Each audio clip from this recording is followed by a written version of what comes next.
L'invité de la rédaction spéciale Dîner du CRIF, présenté par Laura Sahin et Elsa Charbit. Ce soir, puisque nous n'avons pas le ministre présent, vous êtes la parole, vous représentez l'État ce soir et c'est vrai que votre parole est très attendue, même si nous savons, nous le constatons chaque jour ici sur ce territoire. Monsieur le préfet, avec tout l'ensemble de votre personnel, vous êtes aux côtés de la communauté pour rassurer, pour accompagner, pour que tous puissent se faire, que cette vie juive puisse se faire ici et s'accomplir dans les meilleures conditions. Oui, il y a deux personnes qui viennent ce soir. Il y a l'homme, simple, parmi d'autres, qui est profondément attaché à la communauté, qui se sent bien ici. Mais vous avez raison, je ne viens pas à n'importe quel moment dans l'histoire des Marseillais de confession juive, puisque nous avons un investissement très fort des forces de l'ordre. C'est un marathon, parce qu'il faut toujours être présent. Faut toujours être vigilant, mais nous le sommes, pour que les Marseillais de confession juive puissent prier en paix, puissent envoyer leurs enfants à l'école sans se dire, ou en se disant qu'ils seront protégés. Mais vous savez, vous avez un très beau texte que j'ai par devers moi qui s'appelle la prière pour la République française. Et on y tient, vous savez. Hein. Et la communauté sait rendre aux forces de l'ordre ce que les forces de l'ordre républicaines lui donnent. Et oui, Bruno Retailleau, le ministre de l'Intérieur, qui ne peut pas être là pour des raisons compréhensibles, tout simplement de déontologie gouvernementale, bien sûr. est très attaché à la sécurité des lieux, des synagogues, des écoles, et d'une manière générale de toute manifestation qui réunit la communauté. La vie juive en général. J'avais envie de vous poser une question, et puis je sais que Laura après vous en posera une autre. On a entendu un appel fait aux différents maires de mettre un drapeau palestinien sur leur façade. Je voulais savoir, est-ce que c'est dans votre rôle de faire un rappel à l'ordre, peut-être simplement rappeler à tous les maires sur votre territoire que une mairie est un lieu de neutralité, qu'ils sont tenus par un principe de neutralité? Vous avez, oui, un principe de neutralité et d'impartialité. C'est le ministre de l'Intérieur l'a très bien dit, en invoquant la jurisprudence administrative qui est très claire. La mairie, c'est la maison commune. La maison commune qui est imprégnée d'un principe fondamental, peut-être le plus important, la neutralité ou l'impartialité. L'impartialité est la sœur jumelle de la neutralité, mais je préfère le terme impartial.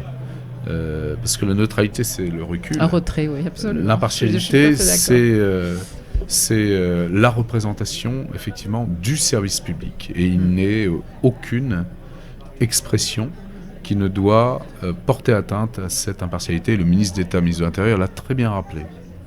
Alors on va revenir sur ce volet de la sécurité rapidement. Nous sommes à l'aube des fêtes de Tishri. Le mois de Tishri. Voilà, exactement. Et c'est vrai que la communauté juive est inquiète. On sait que la police municipale avait été déployée depuis le 7 octobre de manière assez exceptionnelle devant les lieux de culte et les écoles juives. Ça n'est plus vraiment le cas. Alors Olivia Fortin nous a dit que pendant les fêtes, ça allait être remis. Est-ce que vous, justement, en tant que préfet de région, vous avez un dispositif qui permet de rassurer aujourd'hui la communauté juive de notre territoire, de pouvoir finalement se déplacer à la synagogue pendant ces fêtes de Tishri de manière sereine? Parce qu'il a toujours été là, le dispositif. Vous l'avez maintenu. Je l'ai même renforcé. Tout d'abord, bien se rappeler l'importance de l'opération Sentinelle, et donc de l'armée française, qui protège tout le temps, pas seulement pendant le mois de Tishri, tout le temps, chaque fois que nécessaire, les écoles. On n'oublie jamais Ozar Torah à Toulouse. On l'a toujours en tête. 2012. Et les synagogues, au moment important. La rentrée scolaire, le matin, le soir, quand ils sortent, c'est beaucoup de rigueur, mais aussi pendant les synagogues, au moment où elles sont occupées. Alors, il faut avoir beaucoup de détermination, beaucoup de rigueur, mais aussi beaucoup d'humilité. parce que c'est un exercice où il faut qu'on se parle beaucoup. Et nous avons des réunions avec la communauté, les représentants de la communauté, le SPCJ, et nous essayons de réduire l'incertitude et de réduire l'inquiétude par une présence forte, oui.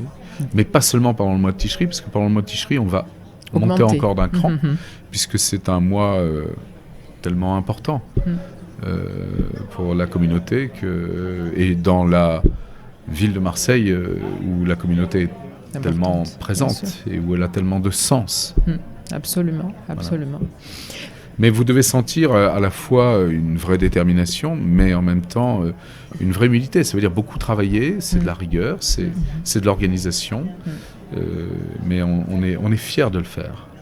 Merci beaucoup, en tout cas, monsieur le préfet. On est rassurés. Quand on vous entend, on oui, voit c'était important d'avoir votre parole. Mais il n'y a pas que le devoir, il y a aussi la volonté. Il y a l'énergie, la vigilance, la sincérité d'un engagement qui est partagé par tous les policiers, les gendarmes lorsqu'ils viennent en appui, et par les militaires de Sentinelle. Eh bien, on espère que vous serez notre ambassadeur auprès de chacun d'eux pour leur dire à quel point nous sommes reconnaissants, même si c'est leur devoir, on est très reconnaissants. Ne vous gênez pas pour leur dire, parce que ce sont les policiers, les militaires de Sentinelle qui le font. Ouais. Moi, je me contente d'en porter la responsabilité et d'en donner l'ordre. C'est déjà un lourd fardeau. C'est déjà bien. Mais ce sont eux qui sont présents, rigoureux, attentifs, une présence toujours dynamique. Ils sont là au moment important et ils couvrent. Nous essayons de parfaire à chaque fois notre dispositif, de le régénérer, de ne jamais tomber dans la routine. Merci en tout cas de nous accompagner pour que l'on puisse continuer à vivre en tant que juif heureux en France et heureux à Marseille et sur ce territoire. Ah oui, c'est pour un homme comme moi, pour laquelle l'histoire est tellement importante, nous voulons, le ministre veut, le gouvernement veut, le président de la République veut que les Français de confession juive ou les membres de la communauté, s'ils ne sont pas français, se sentent bien en France, protégés et je dirais, essentiels de la nation.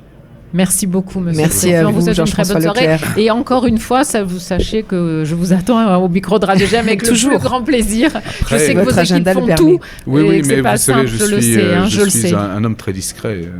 Ah oui, mais quand même, moi, je sais que vraiment, ça nous ferait vraiment plaisir de vous avoir un lundi sur la radio. Je reste en lien avec vos équipes. Voilà, c'est important aussi de relayer votre action. Merci. C'est très important. Merci à vous et belle soirée à vous.